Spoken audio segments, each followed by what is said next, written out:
Hi guys. Hopefully we're live. Let's check this out actually to make sure because it says we're live. I love technical stuff. It's my favorite on the whole Mine too. planet. Oh, yes. If you're joining us and we are live, yes, we are live. Awesome. I'm not embarrassed, not even a little bit. If you're joining us, I am here with Ean Price Murphy, and we are going to talk about, first of all, the return of Successful as Fuck. If you're averse to swearing, this is not the show for you. Maybe like by the title, yeah, that would be an indicator. But we really like to dig into what does success mean to different people in different stages of their life, in different situations, because that is the premise of my book, which is now out. Woohoo! And that's the premise of the movement that I am really trying to get started in terms of embracing our life where we are and using that motivation to move forward instead of using other people's metrics to bring us to a place where we feel unsatisfied with where we're at. So welcome to the show. If you would just tell us a little bit about yourself and how you serve people. Yeah. My name's Ean Price Murphy. Price is my married name because I thought it was hilarious to be a bookkeeper named Price. Plus, I had a huge crush on Vincent Price when I was a kid, which is a little bit weird, but there you go. Bonus.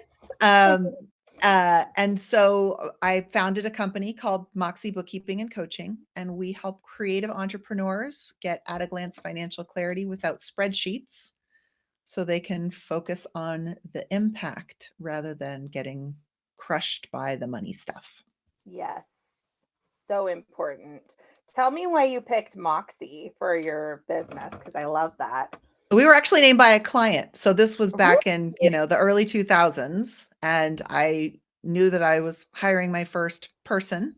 And I didn't want to just call it, Ean Murphy Consulting, because I was like, that sounds boring and weird and not like me at all. And plus, I don't want this to all be about me. And so I was with a client, and one of them said, I've always wanted to name a business Moxie. And I was like, that's perfect. I'll do it. I'm in. And that was it. I love it because I feel like it really embraces what you're trying to do. It's like so many people, I always tell people, because I do virtual assistant matchmaking, like if the very, very first thing you have to offload is your bookkeeping. Like if you don't, and also if you don't have a CPA, like that also needs to happen. And PS, those are not necessarily the same thing. Usually not. And you should have a very like close relationship with the person who's doing your bookkeeping, because they're the ones that are going to translate what's happening in your business. And I think like I personally, I was just telling Ian, I have a bookkeeper, do my personal finances. Not everybody is able to do that, but it really helps me to understand where things are going on a personal level. And so it's something that is really, really important. And people should, we just aren't given that level of education in an entrepreneurial way or even in a personal way. And it does take moxie, because you have to have the guts to, like, it's kind of like standing naked in front of somebody, like really say, like, here I am. Yes, I really did spend all my money on that thing, like it wasn't, I learned not necessarily the right choice, learned a lesson there. And so I think that it's very, very telling. And it also just really embraces the fact that you have moxie. Like you're saying, I'm not here for everybody. I'm not for everybody, but if you want to join me in being gutsy and really taking things to the next level, and creatives, I think, get overwhelmed a lot by this process. And so they can put their head in the sand because they don't necessarily, because it's their art, they don't embrace that it's also their business sometimes. So, the fact that you're serving that audience as well is really important. So thank you for what you do. Yeah. My pleasure. I love it. So there's a couple of things that you said that I think are worth sort of digging into a little Yeah. bit. Number one is, what is the difference between Yes. a tax accountant and a bookkeeper? So um, I think of your tax person as your compliance specialist. They're the person that translates whatever is in your bookkeeping software into the language of the IRS. Um, they're there to make sure that you're paying the least amount of tax legally possible, and all of the, legal stuff around that, right? Should I be an Right. LLC? Should I be an S corp? Is it okay to be a sole proprietor? Those are all things that a CPA, a certified public accountant, or an EA, an enrolled agent, can help you with. Those are the people who are okayed by the IRS to file your taxes on your behalf. A bookkeeper is someone who's going to help you with the day-to-day transactions, translating the real world into the language of the accounting software that you use, whether that's, pen and paper, Google Sheets, Wave, Xero, QuickBooks, or something else. And both of those folks are looking at what has already happened, right? Whereas what most business owners are really asking about is, am I okay today, and will I be okay tomorrow? Yeah. So they go to ask the people that they know to ask, their bookkeeper and their accountant, and those people will often shrug or Right. create a very, large, complicated multi-tab Excel spreadsheet of guesses that really just doesn't connect those dots. So the reason that I named my company Moxie Bookkeeping and Coaching is because people know that they need a bookkeeper, but they don't really know what that means. And so I'm trying to like find the balance between uh, using the same language as my clients and letting them Yeah. know that there's way more than that. Because I actually don't think you need a bookkeeper first. And I'll tell you why. Tell me. Definitely you need a CPA, right? You want someone to Yes, help of you get course. started on the right foot, be in compliance, etc. And I actually think the next person, when you're offloading your bookkeeping work, is not necessarily what they call a full charge bookkeeper, somebody that really understands debits and credits and software, but a virtual assistant. Yeah. Because a virtual assistant is going to help you manage your business, including a little bit of, hey, what did you spend this money on? Why did you get this money? Let's organize that, right? Yeah. Your accountant, most accountants do a little bit of bookkeeping, or if not, they'll refer you to a bookkeeper. And I am in agreement with you. I think those should be two different people for checks and Right. balances. So what we at Moxie do is actually something called controllership, but it's such an ugly word and nobody knows what it means that we just go, yeah, Yeah. yeah, no, just we're bookkeepers. Um, and I often use that very same analogy of going to a financial professional is a little bit like going to the dermatologist, right? You Yes. go and you're like, hey, I've got a little spot on my cheek I want you to look at. And they're like, great, strip naked. We're going to check you Hmm. everywhere. And you're like, oh my God, Yeah. that's not what I signed up Yeah, for. exactly. So yes. I love that. And it's funny too that you say that because um that actually comes into play in many, many ways about what we're talking about in both sides of my business, in that with the virtual assistant side, many people just want a virtual assistant that has some bookkeeping experience because they just want people to help them with the day-to-day stuff. Although a lot of them want a little more strategy, which I have to tell them that's not what a virtual assistant does. But also, And it's like, not as what a we, bookkeeper does. right, PS. exactly, exactly. So what the other side of things is, like, what we're talking about in terms of success is so tied to finances. People really think that financial success is the measurement of actually being successful. And what I'm trying to tell people is, number one, that is bullshit. Number two, there are other ways if that's not what's important to you. And so don't like get caught up in the fact that that's the only way. Because for me personally, I don't need to make millions of dollars. Like, I want to have a lifestyle that I want to have. And be comfortable. And comfortable means something different to me than it means to somebody else. Like, I don't, like, I just want to pay my bills and like see my daughter in California sometimes and like be able to have some flexibility in my schedule and like not feel like I'm a burden financially. Like those are the things that are important to me. If I can do all those things, super abundant, feeling great. You know what I mean? And so, in business and in real life, financial success looks different for every person.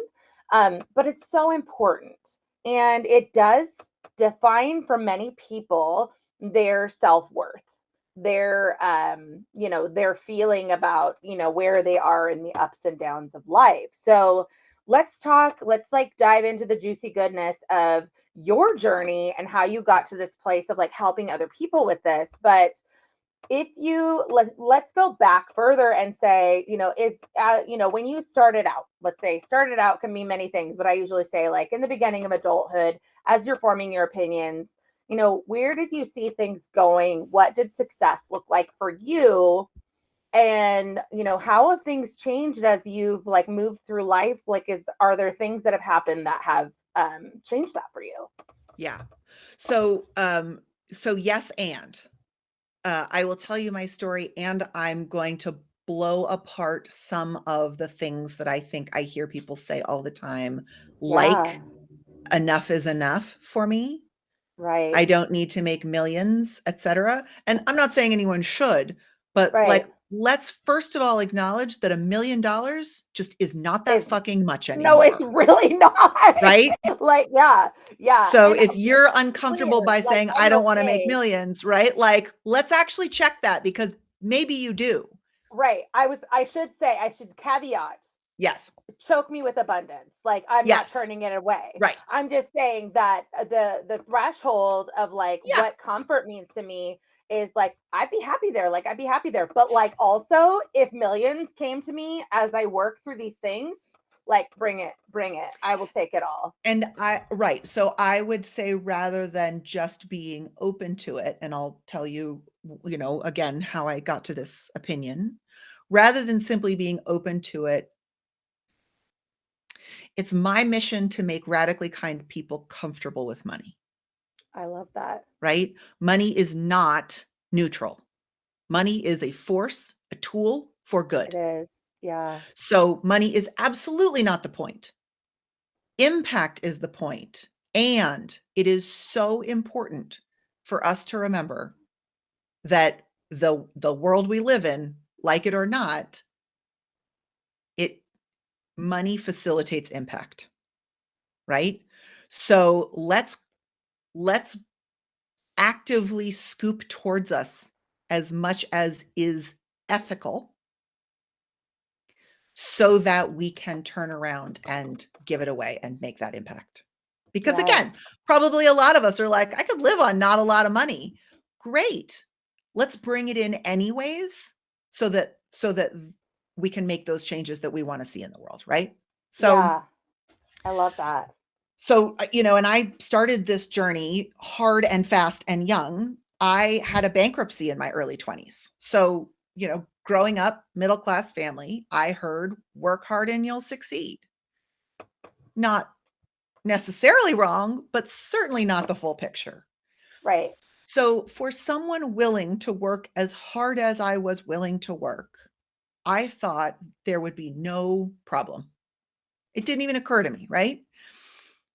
And part of that was I was financially illiterate. As you alluded to earlier, we're none of us given this information. Right. How money works, how to write a check, right? Like how do you know how much you're supposed to be spending on XYZ? We all have to pursue that knowledge, and if that's not where our hearts are, it falls to the bottom of the list. So, here I was in my 20s trying really hard to, be frugal and have a life. So at the time that I declared bankruptcy, I was living in a 4-bedroom apartment with 7 roommates. I was not Been there. traveling, right? I was working 3 different jobs. But because I lived in an urban center that was not low cost, gas and groceries went on my credit card. And Yes. every time I had a sick day that was not covered by any sort of benefits. Of course. Every time I changed jobs to try to better my situation a little bit, every time I tried to change apartments, every time I had a roommate skip out without paying a phone bill, like I was not making a living wage and I didn't know it because I was working so hard. I was like, but Right. I'm right. I'm waitressing and I'm temping and I'm doing this and I'm doing that. And, you know, how does this, I don't understand how this can't work because I don't know how to work any harder. And again, not having been taught anything about how money works, you know, and having that work hard and you'll succeed layered in with follow your passion and the money will come. Fuck you. No, it Right. won't unless I know how to bring it in.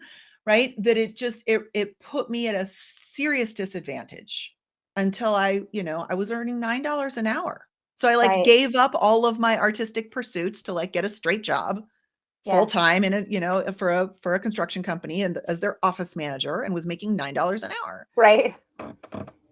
And that's because the business owner was broke and that was all she could afford to pay Right. me. So when I was like, hey, most people that do what I do earn like at least $15 an hour, she was like, I'll give you $9.25. Yep. Right. And so this was a moment, and thankfully it happened early in my 20s. This was a moment where I was confronted with the reality of my values, my integrity, and my hard work not being valued by anyone else.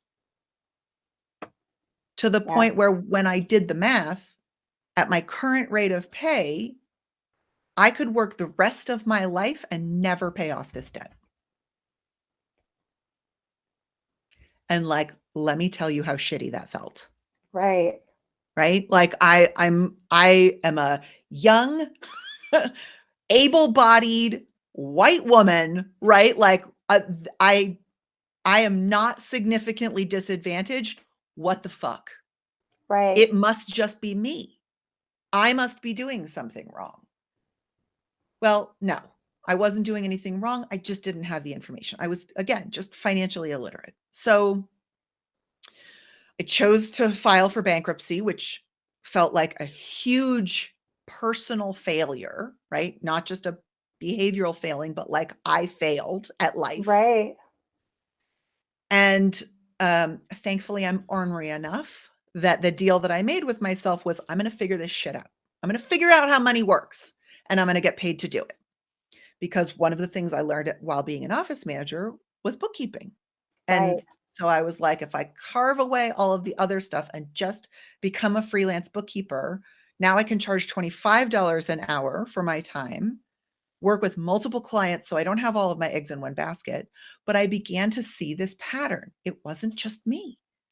Nobody had any idea how money worked. None of the businesses I worked for. It wasn't just my former boss that didn't have a business that was well organized and financially successful. It was most of these people. So again, I continued to pursue like, well, why is that? Well, because business owners are never taught, right? Businesses are started by people who love what they do and are good at it, Right. not necessarily by people who are trained entrepreneurs. So, creatives are my people. My father is a jazz musician, and it just became very clear to me that my ability to say, I'm going to figure out how this money stuff works was an unusual skill. And that most of my friends were like, oh my God, how can you stand to look at those things? And my career was born. I love that. I don't know if you know this, but my dad's also a musician. And it's funny because my dad, I always say like, so my full name is Amariah Grace. And people are like, oh my God, that's so beautiful. I'm like, thanks. Try being five with that name. But it means like God has promised grace. And they're like, oh, where did that come from? Or because it's Hebrew. And they're like, are you Jewish? I'm like, no, I am what happens when a hippie musician and a hippie artist get married, get born again, and then there you go. But both of my parents very creative, and like that's like spread out throughout my like siblings and stuff.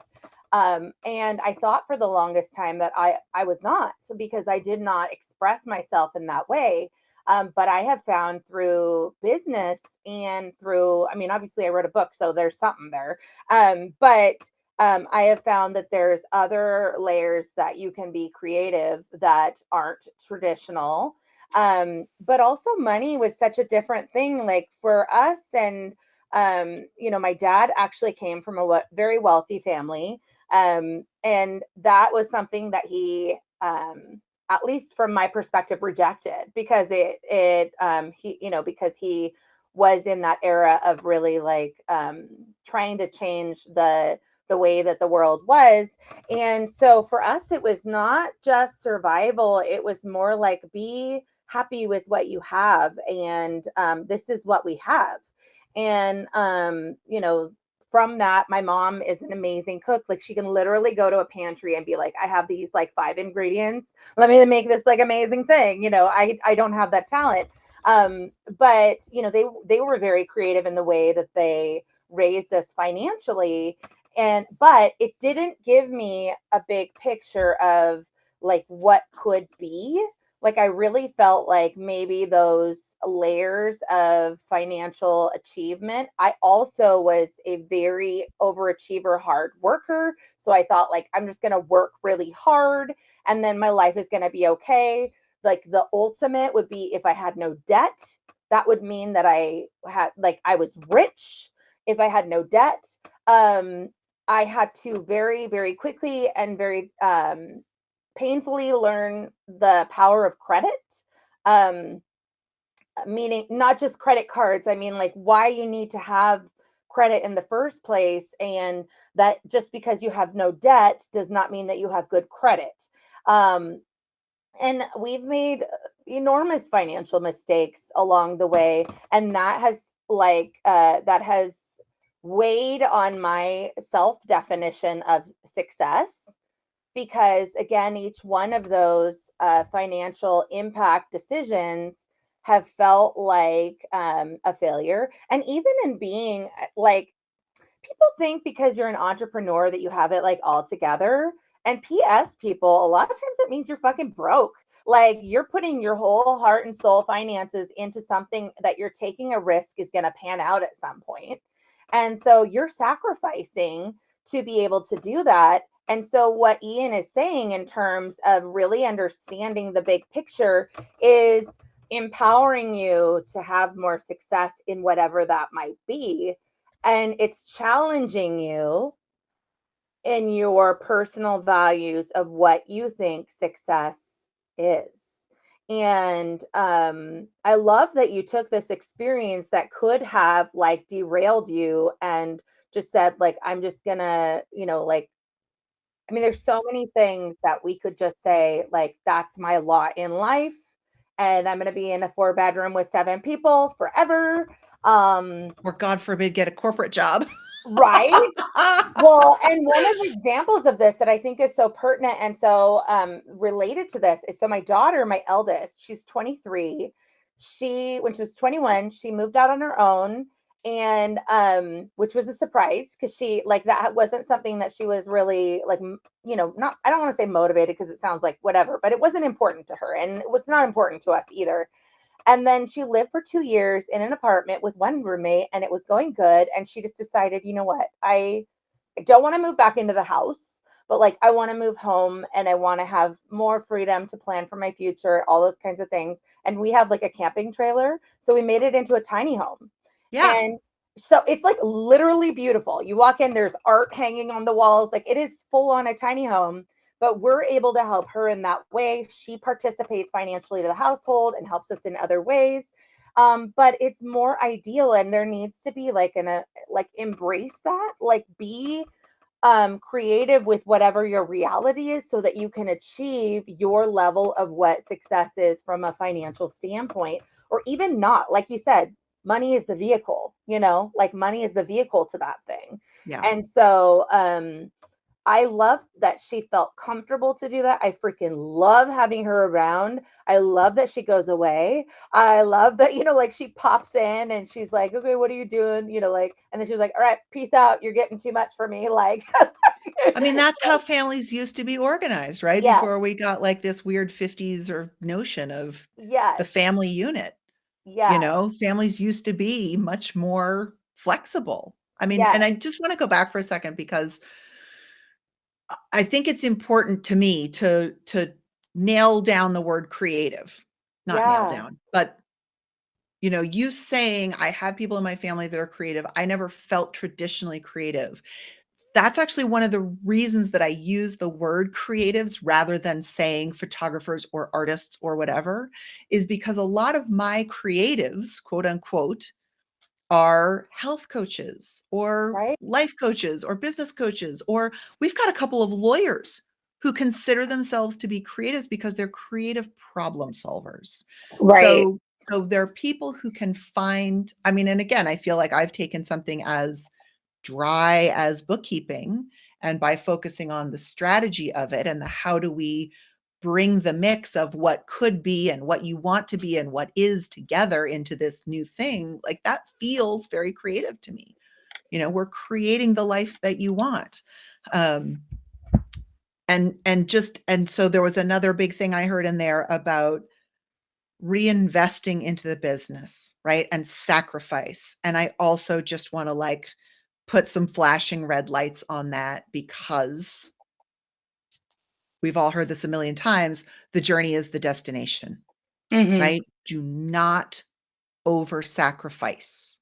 Do not give up today for tomorrow. Right. Balance, balance today for tomorrow, right? The best person who's going to take care of tomorrow you is today you. Yes. Yes. And if you are holding yourself in a place of smallness, whatever that means, emotionally small, financially small, cramped in physically, whatever, like go expand that shit, right? Right. Break those fucking walls down because there's no reason.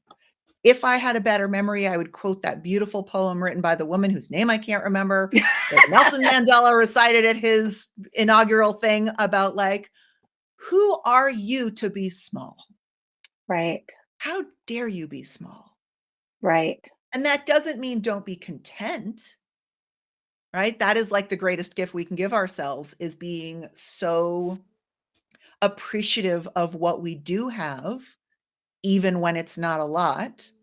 But it does not mean turning off the hope and desire for a big, beautiful, brilliant, bold everything for everyone all around us, Yes. ourselves included.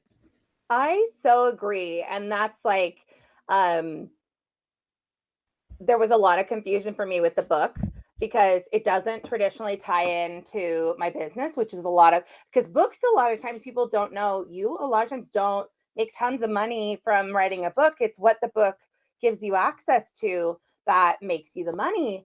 And so I thought, well, did I do the right thing? Because it's not gonna, I do VA matchmaking, like, whatever. What is so beautiful about the book is I am free to love on people in this like very unique way.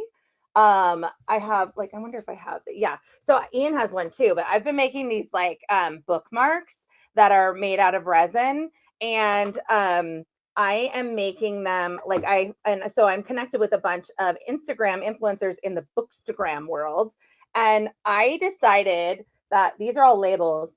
I'm making bookmarks for this teacher who teaches eighth grade because God bless her soul. Jesus Yeah. Christ, middle schoolers, love them all, but like seriously, just the BO alone, she deserves everything.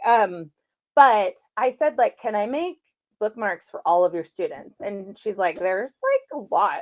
And I was like, bring it on. Like, send me the list of their first names. Like, don't give me any personal information. But, I mean, yes, that is something out of my pocket and time brings me so much joy. That money that I'm spending, that time that I'm spending is a vehicle, and that is success. Like, that is Yes. success. That is Yes. creative. Like, not just because I'm creating art, I'm getting creative with my mind. Like, what can I do with my gifts, talents, thoughts? Um, like, I have the superpower of connecting people. I have the superpower of loving on people. I need to create a superpower on receiving that love and being more graceful in allowing myself to receive all the love that's around me. And I know that. But in the meantime, let me spoil everybody else, you know? And Yeah. so that's really important in terms of this journey that you've been through and the people that you're serving right now, too, because people need to understand that just because I say traditionally creative, because people think creative means art, music. You know, my older sister makes jewelry, soap, makeup, nails. Like she can make nail polish. My younger sister, there's not a freaking thing she can't do. She plays so many instruments. She paints. Like she does all these things. And my children are in theater and music and art and all these things. And I thought, well, I don't do any of those things to the level that I would think is good. So I'm not creative. That's not true. Look at what I'm doing. You know, my creativity is allowing me to respond to 190 comments in somebody's Instagram feed that's like a review on my book, and asking them about asking them about their life, or finding ways that connect, or like really connecting with strangers in a way that is not creepy, first of all. And like just being human, existing in this world and acknowledging people. And we need to know that those things are creative too.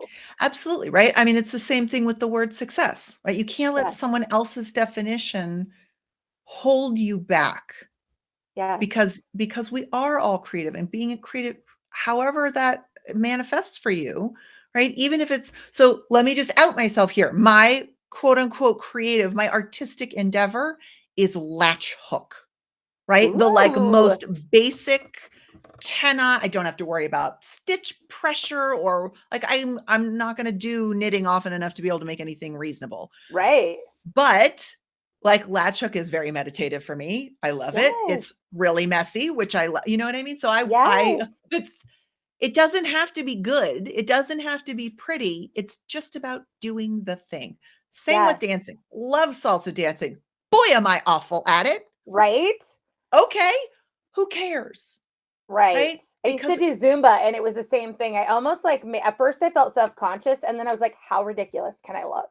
Like, yeah, let's just go there. Like, let's just make this super awkward, because then you have more fun and you're laughing and you're like, it just brings something out of you yeah, that is different. And that's how I feel what you were describing about latch hook. That's how I feel about resin. I just kind of get lost in it. I'm like, yeah, ooh, what if I put a little bit of glitter there? And I do, like, and it's messy and it's like all these things, but it's just this thing that and again, for some people that's like data entry. yeah, Like for some people that's creating something really beautiful that somebody like in technology that other people would think is really, it could be coding, it could be, like whatever it might be, it could be bookkeeping. Like the fact, yeah, I always tell people, like, you want to know what's sexy? I could eat dinner off my books. Like they are spotless. Like there is nary a missing receipt. Like, what I mean? Like that is sexy to me. And love the bottom line to be a little bit more, but that's with time. That's fine, because I know where I'm at. Like yeah, I'm real with where I'm at. And so I think, I mean, the whole purpose of all of this is to say, number one, money is important, but it is not the measure of your success. Even like, let's flip that and say, even if you have bundles of it, oh yeah, maybe just especially if you have bundles of it, cajillions right? of dollars, Yeah, that does not make you successful. It means you have a lot of money. Awesome. What are you doing with it? right. You know, what do Yeah, you do? again, How do you what's the feel impact? inside? Yeah, Yeah. What's the impact?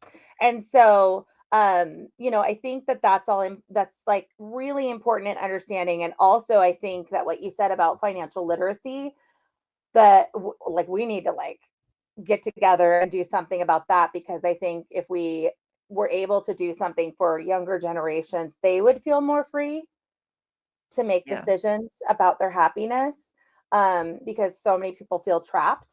And that's the like catch point, is for most people this is like that it is their impact, it's also their living. So it's like, how do they give their time to the people who need it the most, because they can't give and give and give until they themselves are also in that situation, right. but there is a need.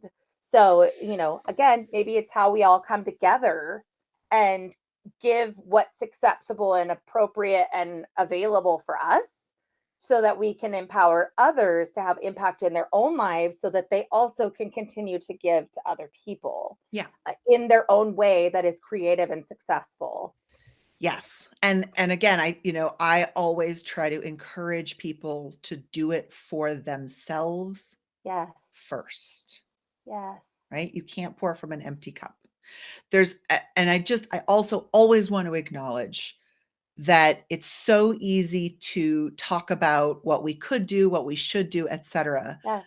But if we're not addressing psychological safety as a root cause, Oh, yeah, we're not 100%. getting to the problem, right? So all of this talk about, which we haven't even scratched the surface on yet, about like mindset and, you know, just decide or just do or da da da. Like one of the things that held me back for a long time, and honestly still does, is again my family's opinion about money, Yeah. and they don't think it's a force for good, right? So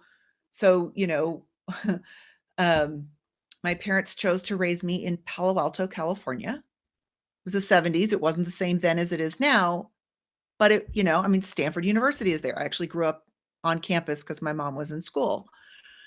So they raised me surrounded by insane wealth, but that message was always followed up with don't get too big for your britches, right? Mm, And I think my mother actually allowed me to go to a private school for part of my high school career because my friend was going there. And she let me go in with the caveat of, if you start, acting like a snob, I'm going to put you out of there so fast your head's going to spin.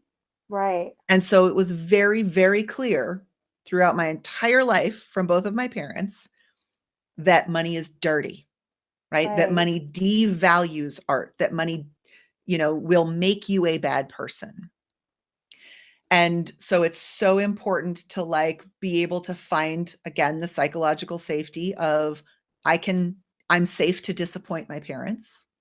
It's Yeah. okay, right? And where's the evidence of that I can see every day of like I don't actually need their approval to breathe.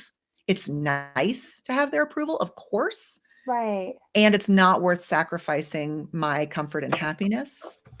And really just sort of like looking at that, and if you need to look at that with a therapist, please do, right? Right.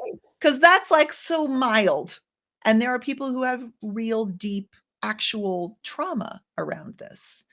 And Right. so you see in the background I have the book Profit First by Mike Michalowicz. I'm Profit First certified. To me, that Love that. is, Yep. yeah, that's the book that provides the structure for how we handle money.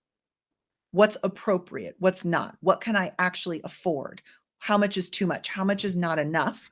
So that it no longer becomes an opinion. Oh my God, I'm paying myself so much. Oh my God, I'm not paying myself enough. It's what can the business afford? And so, especially for people who are transitioning maybe from a full-time gig to their own business, negotiating how do I fund the new business that maybe isn't earning enough yet to survive on its own without jeopardizing my personal financial security. And again, that's my happy place, is helping people find tailoring that structure to them, right? Like, so I think of the book Profit First as like an off the rack suit. Like, it's Yeah. great, it fits, it works, yay, people love it. And like, now let's go, let out the sleeves a little bit longer, take the legs up a little bit more, like tuck it at the waist. So like you look good in Yeah. that suit. It And fits you you feel good. You and you feel feel good. good. Yeah, for sure.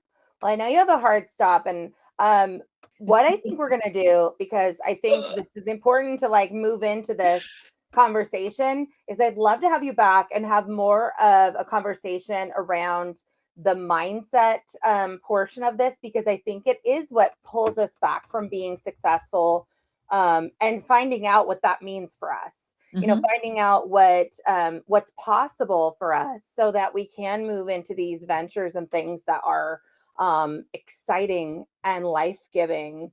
And so I think I'm not I think not think, but I would love to have you back and let's dive deeper into that coaching side that you do with people. And we can start at the profit first, like as the structure of things, because Ian and I have talked about this. I use profit first. I modify it for myself in a way that feels good. I have a tailored suit. I'm gonna modify it again. Like that's how it works. Yeah. But I think that that mindset is a hiccup for a lot of people. And just this lack of, well, lack, period. Like living in lack, like feeling like it's not possible for me. And that is, I think it's a disease in our country, is this because we have this pervasive feeling of what is success, everything feels impossible. So then we give up and then we live in this like loop. Yeah. So I want And to dive again, into that. yeah, and to acknowledge, like, for some people, it has been made impossible. Like, that's not A always just an hundred internal percent. feeling. No, 100%. Like we are speaking from a privileged place. But there's like generational stumbling blocks to that for so many people. And so there's the mindset component, and then there's the actual like this has been made impossible for my family for generations. And how can I do something different? Is it possible for me to do something different? Where do I go to get the support to lift myself from this and then change my mindset so that I can embrace the help that I have? And so, to be continued. And I would love people to comment with questions for Ian, with questions for me, and let's definitely continue this conversation because it is foundational to all of the things that we are talking about. Before we go, I want to know what's something that, and it could be something even that you have told yourself that has gotten you through, but something that has become a mantra for you that really has changed your outlook on things, that was like the best piece of advice that anyone's ever given to you.